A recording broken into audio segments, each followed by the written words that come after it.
Ici, le premier cours, on va faire le bassin obstétrical et l'accouchement normal. Bon, moi je vais commencer par l'obstétrique.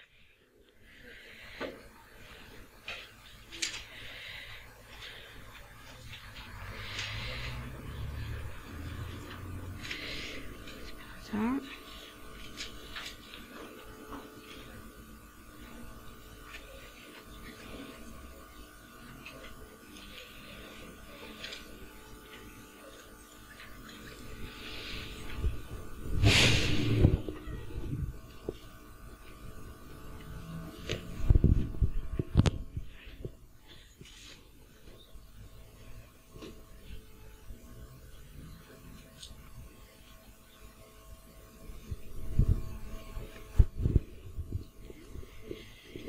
Donc, le but de la connaissance du bassin obstétrical, pourquoi on doit, l'exploration du bassin obstétrical, elle est obligatoire au 3e trimestre, ou bien lors de l'accouchement, en salle de travail.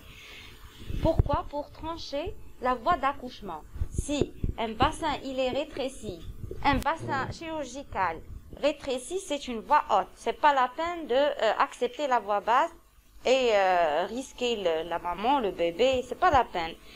Si un bassin il est normal, biométrie normale, on accepte la voie basse. Donc, on doit faire l'examen du bassin obstétrical au 3e trimestre pour programmer une femme qui nécessite la césarienne ou bien l'accouchement par voie basse. Même si on est devant un bassin normal, et un bébé macrosome, c'est-à-dire un gros bébé, c'est pas la peine d'accepter la voie basse. Il vaut mieux programmer une césarienne. Donc c'est pour ça il faut explorer toute femme enceinte au 3e trimestre ou bien au cours du travail si elle n'a pas fait l'examen du bassin. Pour ne pas tomber les dégâts, parce que tu acceptes la voie basse chez un bassin chirurgical, donc le bébé, on va perdre le bébé, et la maman, on peut perdre même la maman. Hein. Donc, comme introduction, la progression du travail, elle est entravée par 3 anomalies de la contraction utérine, de la dilatation cervicale, une mauvaise adaptation du fœtus au bassin maternel. Mauvaise adaptation, c'est-à-dire un bassin limite, un bassin limite et une biométrie normale. Le fœtus ne peut pas passer sur un bassin limite. Un bassin large, une biométrie normale, ok. Un bassin normal, une biométrie normale, ok. Mais ou là un bassin chirurgical, une biométrie normale, c'est pas la peine, c'est une césarienne. Vous m'avez compris le but de la connaissance du bassin. La dystocie, là, une dystocie, c'est-à-dire on dit une présentation, un travail dystocique, c'est un travail difficile. Une présentation dystocique, c'est une présentation anormale. La présentation normale, c'est le sommeil. Dystocie, c'est-à-dire siège. C'est les termes de l'obstétrique. C'est avec le temps, on va les connaître. Bon, la dystocie qui représente l'indication la plus fréquente de la césarienne pendant le travail. La dystocie, c'est une dystocie quelque part, c'est-à-dire dystocie mécanique, mauvaise contraction. Déjà, la dystocie, elle nous oriente vers un problème du bassin. Par exemple, par exemple, la femme, elle était à 2 cm, 3, 4, 5.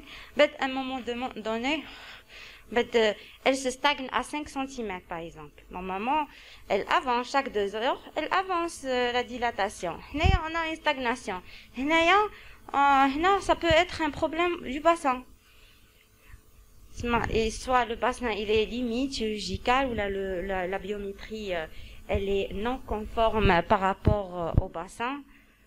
Vous voyez, il y a un déclic quelque part. Bon, La disproportion fœto-pelvienne reste l'indication de 40% des césariennes après un échec de l'épreuve de travail. L'épreuve de travail, ça veut dire on accepte la voix basse. Mais à n'importe quelle anomalie, on opère la femme. C'est ça l'épreuve de travail. L'épreuve de travail, c'est accepter la voix basse avec une grande surveillance. Et à la moindre anomalie, on doit opérer la femme. L'épreuve, elle se fait devant le bloc opératoire. Le bloc d'accouchement doit être devant le bloc opératoire. Attention, tu dois surveiller la femme à n'importe quel problème, un ERCF pathologique, un saignement, un défaut d'engagement, on opère.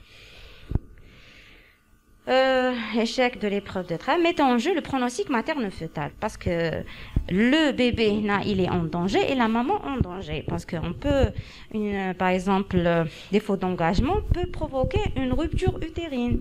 On peut perdre la maman. Et bien sûr, il va nous faire une souffrance fœtale. Un enregistrement du cœur fœtal, il est aréactif. Une bradycardie, souffrance fœtale, là, nécessite une césarienne en urgence. Donc, la nécessité du dépistage des rétrécissements pelviens lors des examens, comme on a dit, du 3e trimestre, ou là, plus tard en salle de naissance. Une femme qui n'est pas disciplinée, elle n'est jamais partie chez la gynéco. Donc, on doit lui faire, dans la salle de travail, un examen et l'exploration du bassin pour éviter les dégâts. Bon, définition, c'est typiquement l'anatomie. Bon, le pelvis, le bassin, il est constitué par la réunion de 4 os qui sont en arrière le sacrum et le coccyx et latéralement les 2 os iliaques. Les 2 os, le total des os sont solidarisés par 4 articulations, dont 3 sont des symphyses. En avant, on a la symphyse pubienne. En avant, en haut, c'est la symphyse pubienne. Et en arrière, et en bas, c'est l'articulation sacro-coccygienne qui relie le sacrum au coccyx. Et latéralement et en arrière, c'est la symphyse sacro-iliaque. Elle lie le sacrum à l'os iliaque. Bon, l'os iliaque, c'est l'issue de la fusion des 3 os qui sont l'ischion, l'ilion et le pubis. Vous avez vu en haut. L'ischion en haut, l'ilion en haut.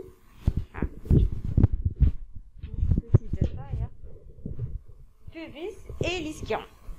C'est la réunion de 3 os. Le sacrum, bien sûr, ou le coccyx. Le sacrum, qui contient l'entité anatomique obstétricale la plus importante, qui est le promontoire, qui est la face supérieure du S1, le promontoire.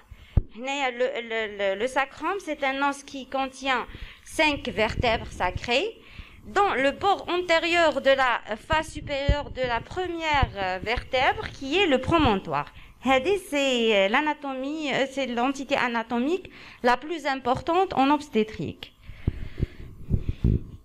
Le coccyx, il est formé par la soudure, ça dépend, 4, 5, 6 vertèbres.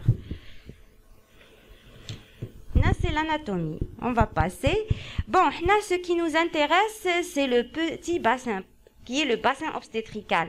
Le bassin anatomique qui constitue du grand bassin et le petit bassin. Là, nous intéresse le petit. On va étudier le petit bassin qui est le bassin obstétrical. Le grand bassin, il fait partie de la cavité abdominale. Il n'a aucun intérêt sur le plan obstétrical. Là, donc, on va étudier l'obstétrique. Donc, on va faire l'étude du petit bassin. Donc, le petit bassin qui est un anneau ostéo-ligamenteur en tronc de cône. Il a la forme d'un tronc de cône. Bon, constitué, il est divisé de 3 parties. Vous, les externes, vous êtes censés de connaître les trois parties du bassin, qui est le détroit supérieur, le moyen, qui est l'excavation pelvienne, et l'inférieur. Et chaque orifice, l'important pour vous, c'est au niveau de l'orifice supérieur, c'est le temps de l'engagement. Au niveau de l'excavation pelvienne, ça va faire le temps de la rotation et la descente. Et au niveau de l'orifice inférieur, là, on aura le temps de dégagement. Donc, dans l'essentiel, tout ce cours, c'est ces trois temps. Donc, quand je te dis le détroit supérieur, tu dois savoir, le détroit supérieur, c'est le temps de l'engagement. Moyen, c'est les trois éléments importants pour vous. Tout le cours, hein, le plus important pour vous. Attention, il ne faut pas être trop profond. Il faut se baser sur l'essentiel. Je vais vous donner l'essentiel. Le reste, c'est vraiment spécialisé pour ces résidences. Je base sur l'essentiel. Je vous ai dit, maintenant, je vais vous questionner, par exemple, sur les trois temps essentiels. Je te dis par exemple le temps d'engagement, tu vas pas me répondre, il se fait au niveau de l'excavation pelvienne.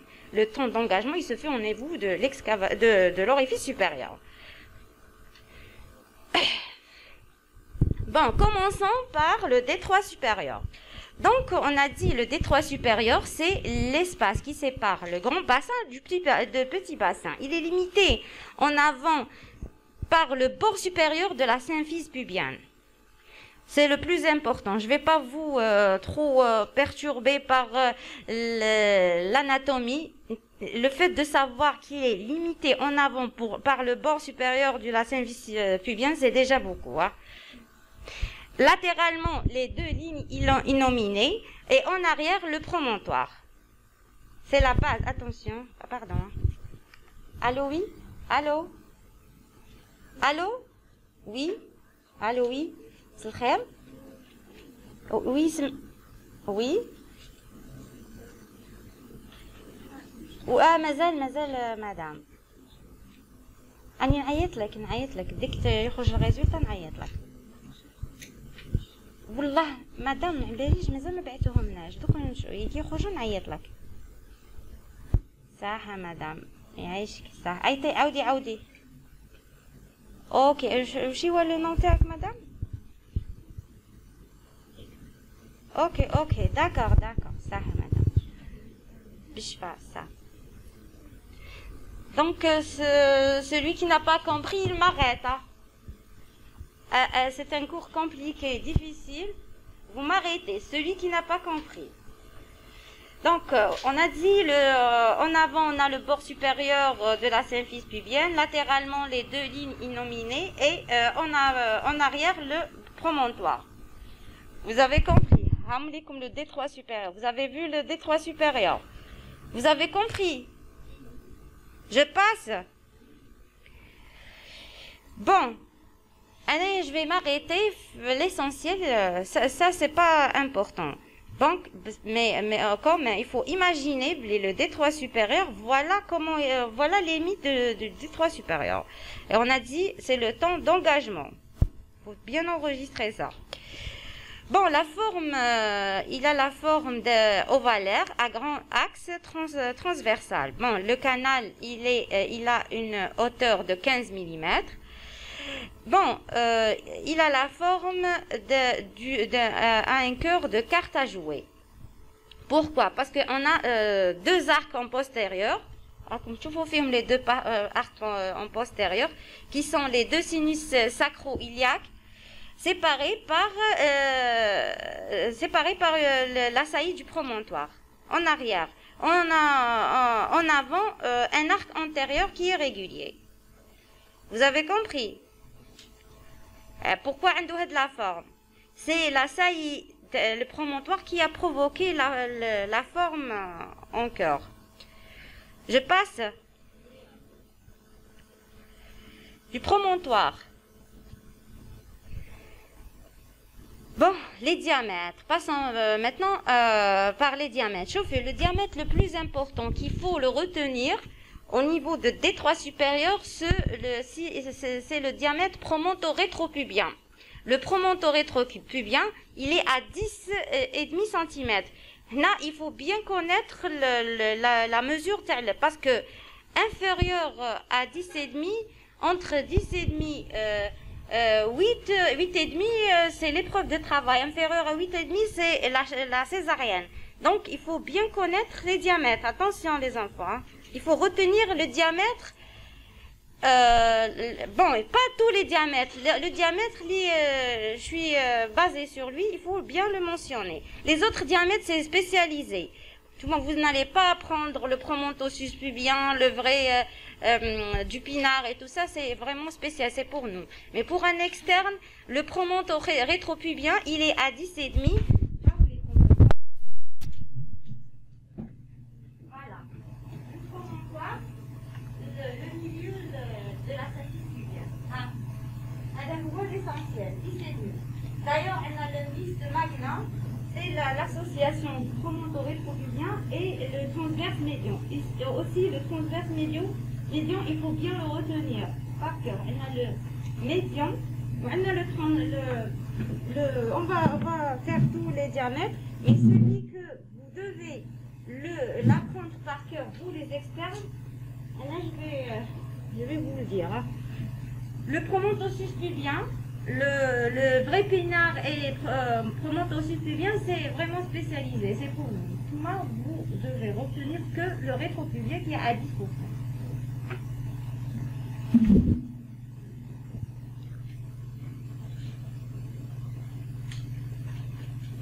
En rouge, c'est le sous-pubien, parce qu'il est du promontoire, la base de la ceinture pubienne. Et le suspubien, le sommet de la ceinture suspubien. Parce pour avoir une idée. Le suspubien, comment on fait par la radiothérapie? C'est pas nous, c'est pas à l'école de gynécologie. Là, c'est des vidéos dans le scanner, le CRM, l'économie.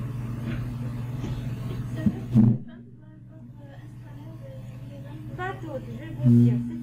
Quand est-ce qu'on fait le scanner et l'IRM, la radiopelvimétrie, chez toute femme, on fait d'abord l'examen, la pelvimétrie externe, après l'examen gynécologique, si après. La première des choses à faire, l'examen gynécologique, qu'est-ce qu'on fait? Toute femme, elle doit bénéficier de l'exploration, c'est faire le toucher vaginal. D'abord, à l'inspection, devant des antécédents, bon, tu fais l'interrogatoire. Si une femme, elle te dit, j'ai fait un accouchement dystocique qui a nécessité un forceps et tout ça, tu dois faire l'examen, tu dois demander une radiopelvimétrie. Donc, il y a le fait qu'elle a fait un forceps, donc on est devant un bassin limite. On doit faire ou là, par exemple, tout était normal, mais à la fin, j'ai fait une césarienne parce que elle comprend pas, c'est un défaut d'engagement. Le défaut d'engagement, c'est un bassin limite qui a nécessité la césarienne. Quand elle te dit, j'ai fait un travail normal, mais à la fin, j'ai fait une césarienne, on doit demander une radiopelvimétrie. Une femme qui a fait un accident du bassin, traumatisme du bassin, on demande ça. Une femme qui a fait aussi un macrosome aussi. Tu es devant une biométrie qui est excessive par rapport aux biométries normales. Aussi demande si tu on peut tomber dans la femme, elle a un gros bébé et elle a un bassin large par rapport à la normale. Ici, tu peux accepter la voix basse. Tu vois, il y a des femmes qui ont un bassin large par rapport à la normale. Là, tu acceptes normal la voix basse. Là, tu demandes la radiopelvimétrie.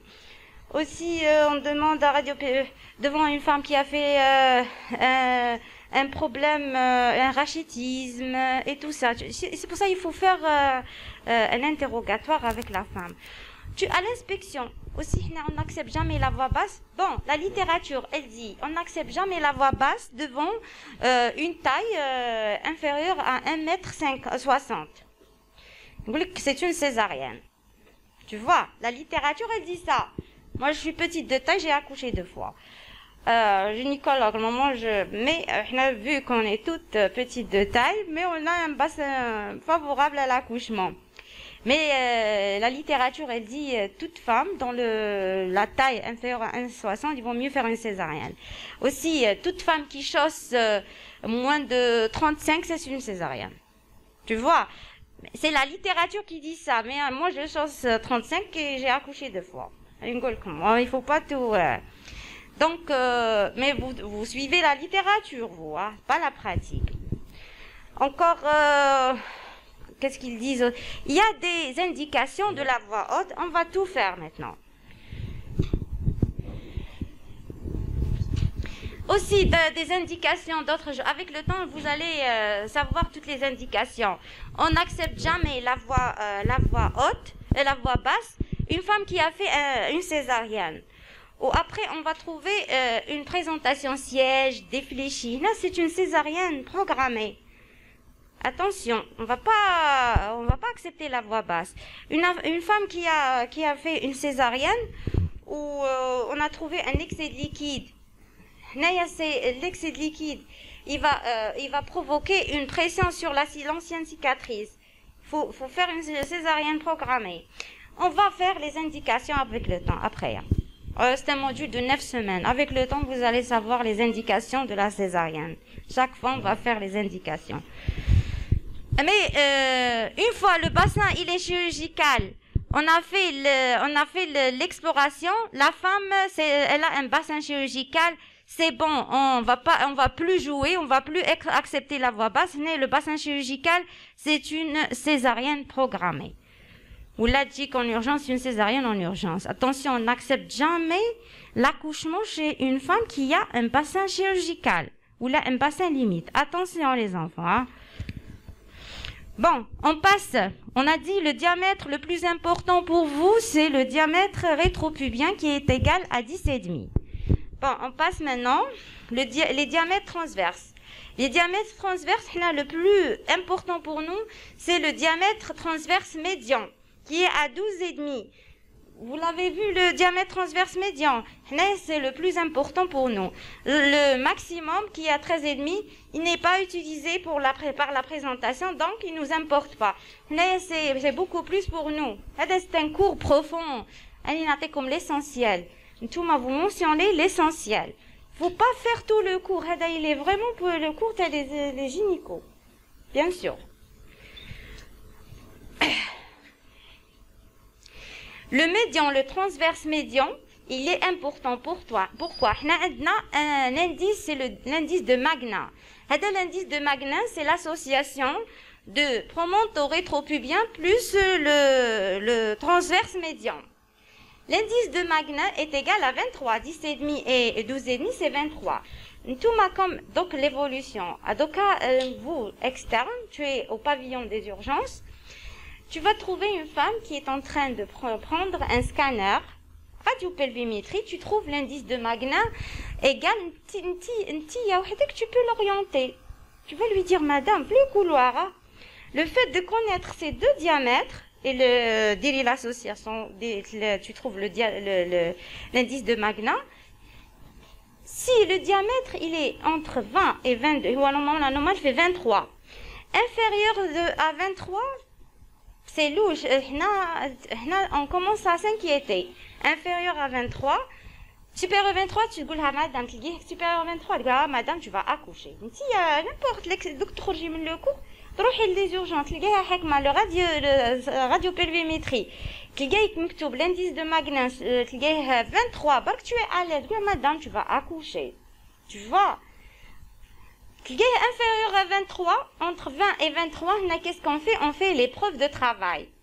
L'épreuve de travail, ça veut dire, on va accepter l'accouchement par voie basse avec une grande surveillance. À la moindre anomalie, on va l'opérer. inférieur à 20, تقولها madame, c'est pas la peine, tu vas faire une césarienne. Si il est inférieur à 20, l'indice de Magna, tu vas lui dire, madame, tu vas faire une césarienne. Comme externe, tu peux orienter la femme, tu vois. Donc, le transverse médian, on a dit, il est égal à 12,5. L'autre, ça vous intéresse pas. Je passe. Les diamètres obliques aussi, c'est pas important pour vous, mais le diamètre sacro-cotyloïdien qui est à 9 cm, qui va du promontoire au cotyle. Vous avez vu, le promontoire et le cotyle. Il est important pour l'étude des bassins symétriques et asymétriques. Qu'il y ait 9 entre le gauche 9 et le droit 9,5, donc c'est un bassin asymétrique. Là, l'asymétrie, c'est un bassin chirurgical. Là, c'est une césarienne, tu vois. Je passe. Bon, l'indice de détroit supérieur, voilà l'indice de Magna. On a dit l'indice de Magna, c'est le promonto-rétropubien plus le transverse médian. On a dit la normale est supérieure à 23. Là, 23, on accepte à l'aise la voie basse, l'accouchement normal. Bon, entre 20 et 23, on peut avoir le risque de dystosie. Inférieur à 20, le pronostic est réservé. C'est une césarienne. Le pronostic, il est réservé. Tu peux pas accepter la voie basse.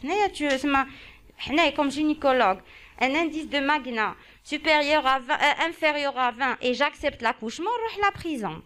Tu vois, si la femme, elle a la radiopelvimétrie, moi, même si le bébé, il est bien, elle peut m'attaquer en justice.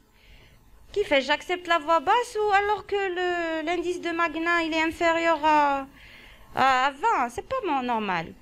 Tu peux l'accepter, par exemple, si elle accouche un préma, par exemple. Un prématuré, la biométrie, vraiment, elle est petite. On peut dire que c'est un avortement. Non, mais une biométrie correcte, conforme à l'âge gestationnel avec un indice inférieur à 20, tu peux partir à la prison normale. Hein. Attention. On a terminé avec le détroit supérieur. Deux choses qu'il faut retenir pour le détroit supérieur. On a dit c'est le temps d'engagement. Il comprend deux diamètres importants. On a dit le promonto-rétropubien qui est à 10,5 et le transverse médian qui est à 12,5. L'indice le plus important, le plus utilisé, c'est Magna qui est à 23. L'association des deux. On a dit inférieur à 20, c'est la césarienne. Entre 20 et 22, c'est 23, c'est voilà. Et supérieur, c'est l'accouchement. L'excavation pelvienne, au niveau de l'excavation pelvienne, là, c'est le temps de la rotation et la descente. Là, se fait la rotation et la descente. Il comporte 4 parois, qui est une paroi antéro-inférieure, postéro-supérieure et les 2 parois latérales. Là, il faut vraiment, il faut imaginer l'excavation. Une paroi antéro-inférieure, elle comprend la face postérieure de la symphyse pubienne. Aussi, la postéro-supérieure, elle correspond à la face antérieure du sacrum. Faut pas trop parce que l'excavation pelvienne, une excavation limitée par les 2 épines, qui est la plus importante pour vous. Les 2 latérales formées par les surfaces quadrilatères du l'os iliaque. Bon, elle a la forme d'un cylindre fortement coudé. Il y a un rétrécissement qui passe, on a dit, par les 2 épines sciatiques, qui est dénommé par le détroit moyen, qui est le temps le plus important pour vous. Là, elle se fait la rotation et la descente, formée par le diamètre bisciatique.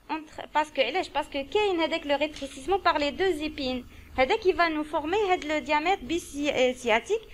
Il est important de connaître et apprendre le diamètre bisciatique.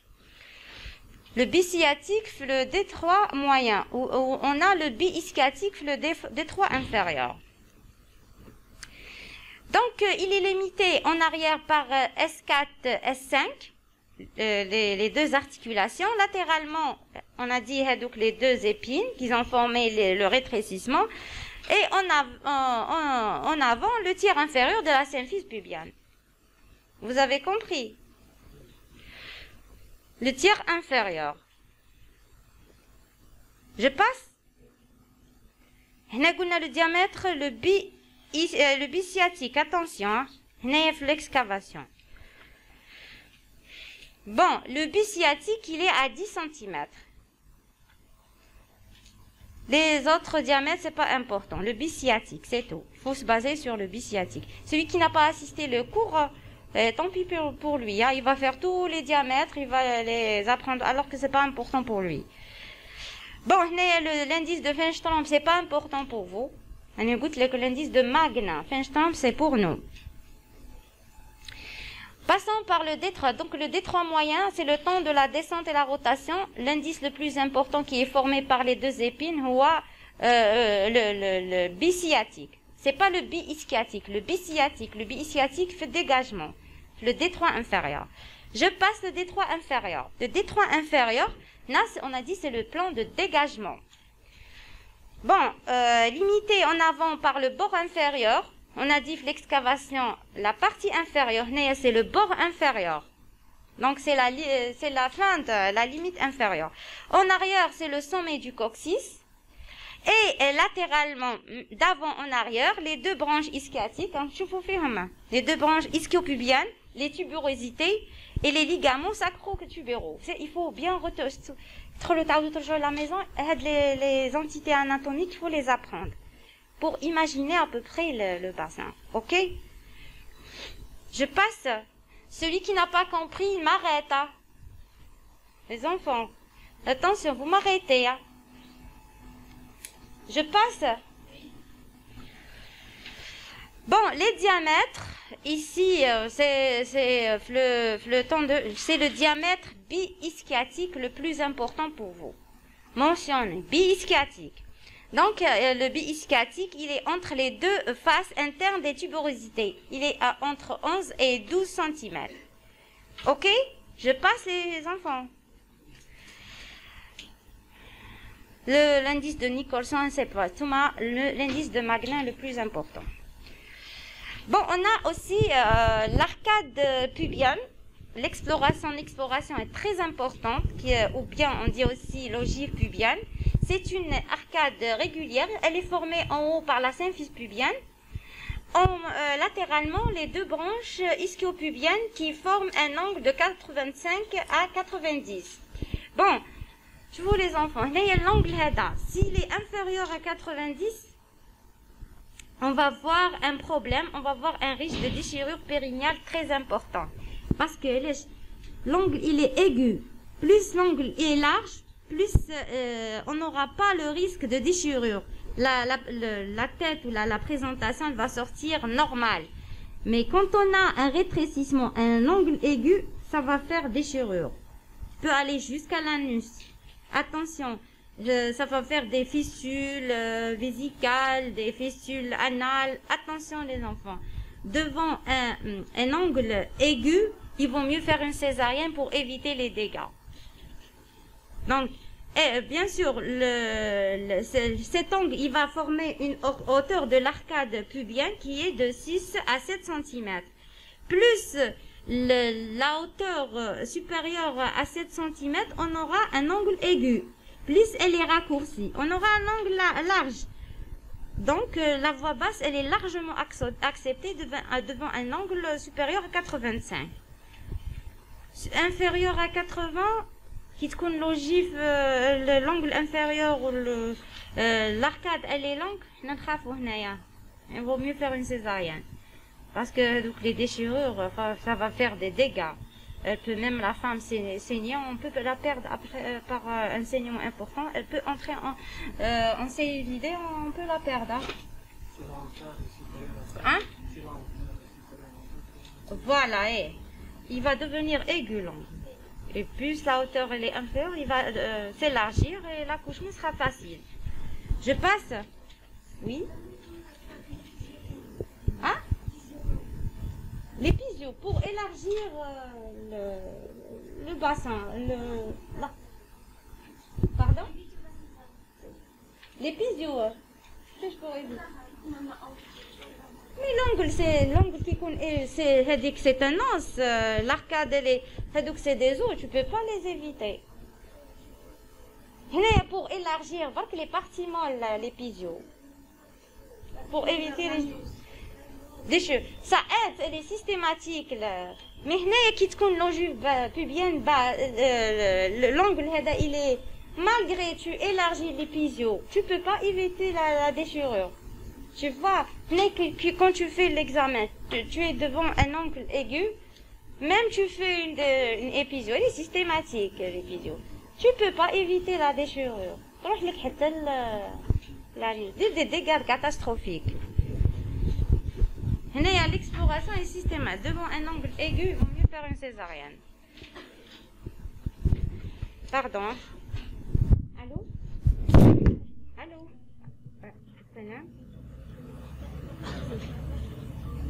Oui? Ah, ça va.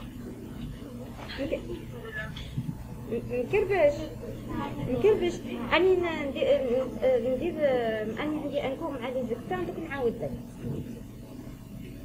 اخي ما كاينش مازال ما عندكش طعم اوكي شوفي غدوه في دير لي دو كارد نروح ندير لك لاكوشمون اني دو كارد هاي واحد تولدي وتهناي هيا اني نعاود لك هاي صح مكربش عاتود صح. Je passe, celui qui n'a pas compris, il me dit. Hein. Je passe. Ok? Hein. Passons maintenant à l'exploration clinique. Bon, là, la pelvimétrie externe. La pelvimétrie, maintenant, c'est vraiment l'étude, faire la pelvimétrie externe, c'est abandonné. Mais je ne sais pas, tu peux être dans un endroit, un patelin, là où il n'y a pas ni échographie, ni scanner, ni rien. Donc tu es obligé à faire la pelvimétrie externe. C'est des explorations très classiques qui ne sont pas abandonnées. Surtout les profs adorent ça, adorent poser ce genre de questions aux externes. Bon, nous, la nouvelle génération, moi, on n'accepte pas le genre de... Mais peut-être le prof, il va me dire, il adore ce genre de questions. Parce que moi, ils ont fait ça. Tu vois. Mais à leur époque, il n'y avait pas la radiopelvimétrie. Il y avait pas... mais je vais pas perdre du temps à faire ça, alors que la radiopelvimétrie, rapidement, elle me donne les mesures exactes. Je peux me tromper parce que les mesures les Européens. Il n'y a pas de graisse, il n'y a pas de... Tu prends vraiment... Tu peux prendre les mesures exactes. Toutes les femmes, elles sont obèses. Donc, pour faire la radiopelvimétrie, la pelvimétrie, c'est difficile pour nous. Bon, on a le diamètre prépubien de trilate.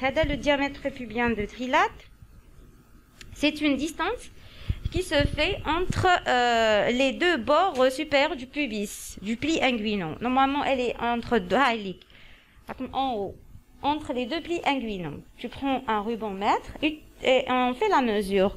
La normale entre 12 et 13 cm. On écoute qu'on a, on est toujours, on peut être tombé dans le faux, les fausses mesures vu. Mais c'est pas vraiment. Presque toutes les femmes algériennes sont obèses. Donc, ça ne sert à rien. Mais vous devez savoir, vous les externes, que ça existe ce diamètre prépubien, de trilate, qui la normale entre 12 et 13 cm. Inférieur à 2 cm, ensuite, à l'époque, quand il est inférieur à 12 cm, on dit que c'est un bassin chirurgical, un petit bassin qui nécessite une césarienne. Supérieur à 13, c'est un bon bassin. On a la losange de Michaelis, elle est formée par le sommet du pli. Voilà la losange de Michaelis. La deuxième figure, le 26. Vous l'avez vu, la transverse, la normale, la transverse, elle est à 11 et la verticale à 12. Vous avez vu, deuxième. C'est vraiment délaissé ces mesures. Hein. Mais le prof, il adore ça, parce qu'il est trop classique, d'où les anciens, ils aiment ce genre de questions. Donc, la losange de Michaeli, elle est formée par le sommet du pli, et en bas par la L5, l'apophyse épineuse, et latéralement, c'est les deux fossettes cutanées qui sont au regard des épines iliaques. On a dit la normale, la diagonale transverse, elle est à 10 cm et la verticale, elle est à 11. Après, on a la mesure des diamètres bi-ischiatiques. On a deux techniques, la technique de Tarnier et Greenhill. La technique de Tarnier, bon, la femme, elle est en position gynécologique, bien sûr, vessie et rectum vide. On va prendre un mètre ruban et y mettre entre les deux pouces, plaqué contre les faces internes des ischions. Vous avez vu l'image? Et c'est pas possible pour nous. Et méthode de Greenhill, on met en contact le périnée, un point serré.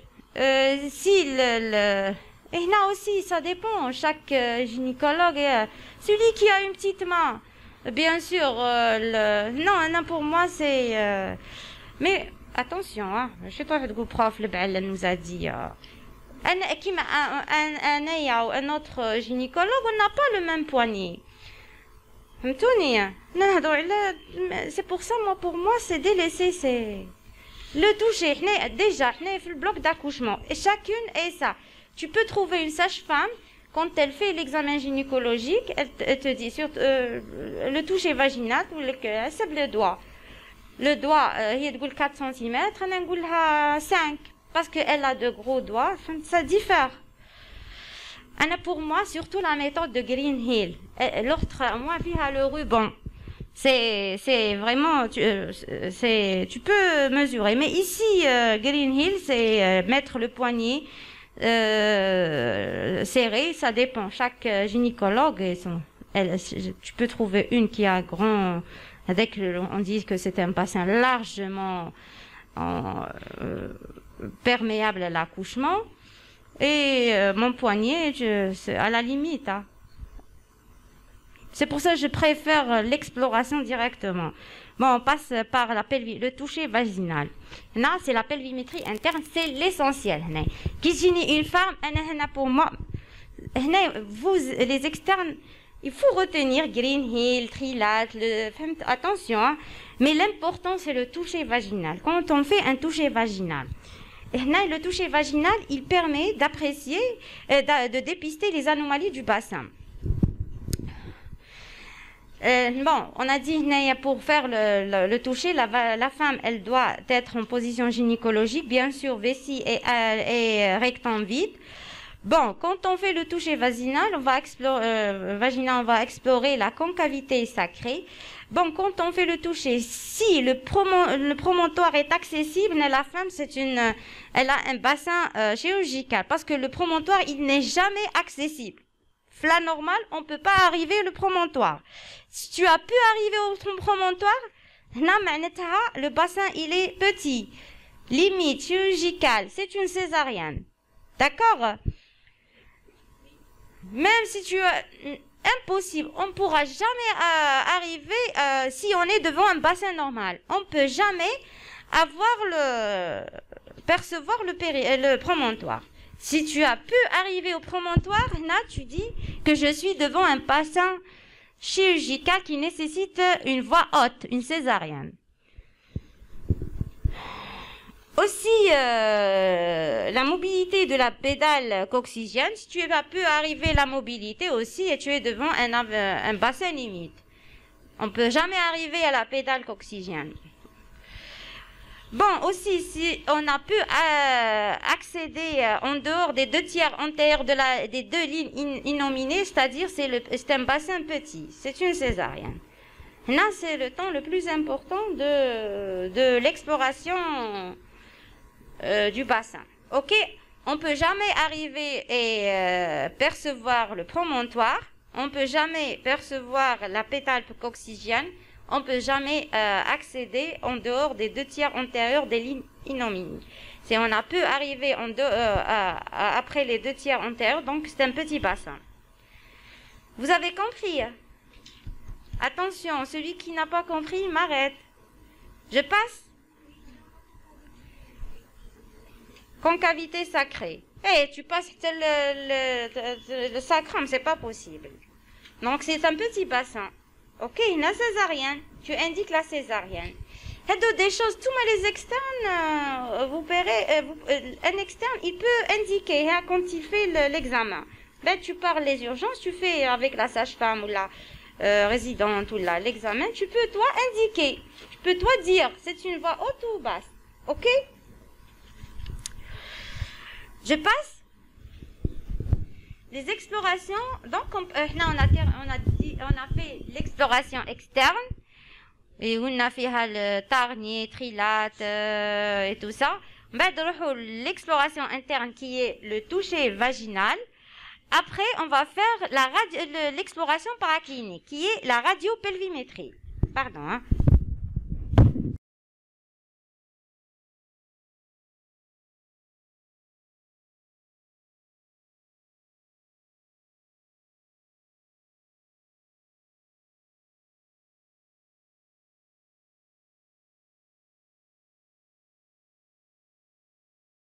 L'exploration paraclinique. L'exploration paraclinique, on a la radiopelvimétrie, on a le IRM scanner. Bon, quand est-ce qu'on demande une radiopelvimétrie? Bon, effectuée à partir de 36 semaines. Quand est-ce qu'on indique? On indique devant des antécédents d'un accouchement dystocique. On a dit accouchement dystocique, ça veut dire un accouchement difficile, qui a nécessité vraiment des expressions, un forceps, ventouse. L'interrogatoire, tu comprends. Tu dis que la femme, ils m'ont fait un forceps.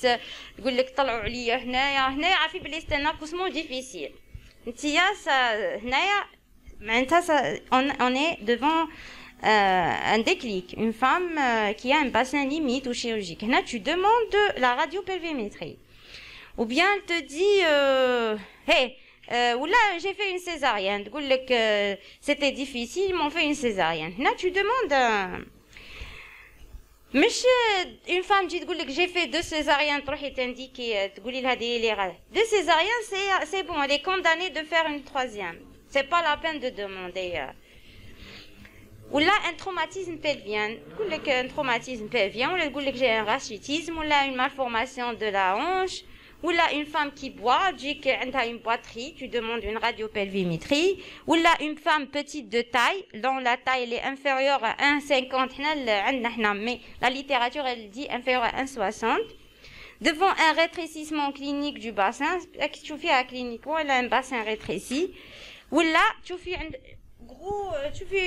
une disproportion fœtopelvienne. Ça veut dire, tu vois que la hauteur, elle est excessive. Maintenant, c'est un gros bébé. Malgré devant un bassin normal, mais le bébé, il est vraiment macrosome. Là, tu fais une biométrie. Quand on fait la biométrie, il y a un gros bébé. Là, ça nécessite une césarienne. Même si le bassin, il est normal. Attention.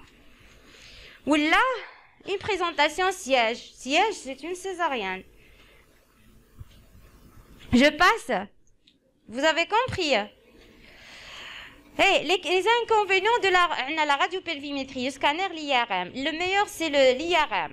Parce que l'IRM, l'irradiation materne-fœtale est 0. Mais il n'y a pas d'irradiation. Mais l'inconvénient de la radio, on a une irradiation materne-fœtale. On peut provoquer le carcinome, des malformations fœtales. C'est pour ça à éviter la radio. On préfère, donc on fait le TDM ou l'IRM. Mais l'IRM est le coût est élevé. Ça, le risque d'irradiation 0. Donc, on préfère l'IRM. OK? Directement, on demande IRM. Bon, passons aux classifications. On a dit les bassins, les classifications anatomiques. Bon, on a les bassins symétriques et les bassins asymétriques. On a les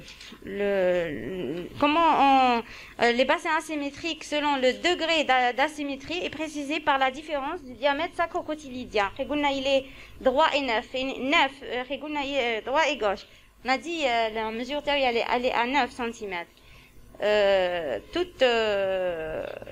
Si le droit il est à 9, l'autre il est à 9,5, ou là ça va faire une asymétrie, là c'est une césarienne. Les bassins symétriques, ça inclut bassins rétrécis, ils peuvent être symétriques mais rétrécis, qui présentent un rétrécissement plein des diamètres, soit supérieur, moyen ou inférieur. Bon, morphologique, il y a des classifications morphologiques, ça c'est vraiment spécialisé. Hein. Je fais une promo, ça fait longtemps, il n'y avait pas le prof, là. Il y avait une gynécologue qui a questionné les externes de la question. Atteindre les différentes classifications de TOMS, de dolicho, le mésapilique, c'est des classifications vraiment, ça se pose pour un résident première année. C'est spécialisé. Mais pour vos cultures, là, il faut savoir que ça existe un dolicopélique, un mésapélique, ok, un brachypélique, un platypélique, les différentes classifications du bassin.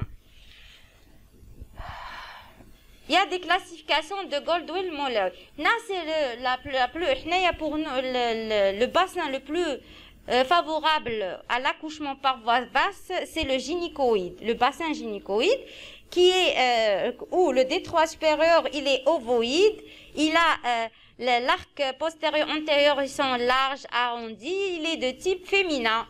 C'est le plus accessible à l'accouchement par voie basse. L'ogive, elle est large. Voilà les descriptions de le plus fréquent, il est à 50%. Bon, l'autre, l'androïde, l'anthropoïde, platypéloïde. C'est pour vous, hein. C'est vraiment spécialisé. Bon, l'essentiel, grosso modo, après, bien sûr, bien savoir que les différents temps d'accouchement, l'engagement se fait détroit supérieur, descente, rotation moyen, dégagement, là, c'est HEDA. Il faut l'apprendre par cœur. Quand on pose le couloir, il faut le professeur ou là, faut comme un maître assistant, il va te questionner, il va te dire, ma fille, le promontoire rétropubien, lorsqu'il est inférieur à 8,5, est-ce qu'on peut accepter la voie basse? Tu lui dis oui, il va me donner un 0. Tu vois, tu dois bien apprendre que les différents diamètres du bassin, le promontoire rétropubien, il doit être supérieur à 10,5. Le transverse médian, il doit être supérieur à 11,5. L'indice de Magnin, il doit être supérieur à 22. Bisciatique supérieur à 9,5. Bi-ischiatique supérieur à 9 cm. Là, c'est la normale. Un bassin, on accepte la voie basse largement devant ces diamètres. Il faut les apprendre par cœur, les enfants. Les bassins chirurgicaux, tu me réponds, tu me dis, le promontoire rétropubien inférieur à 8,5, je vais faire une césarienne. Le transverse médian inférieur à 9,5, je vais pas accepter la voie basse, je vais faire une césarienne. L'indice de Magnin inférieur à 20, c'est une césarienne. Bisciatique et bischiatique inférieur à 8, c'est une césarienne. Les deux, les mesures normales chirurgicales, entre les deux, tu acceptes la voie basse. Avec une grande méfiance et surveillance, le moindre déclic, c'est une césarienne. Ça, pour vous, c'est l'important. Ce que j'ai dit depuis tout à l'heure, l'important pour vous, c'est d'apprendre les mesures normales et chirurgicales. OK? Voilà le cours.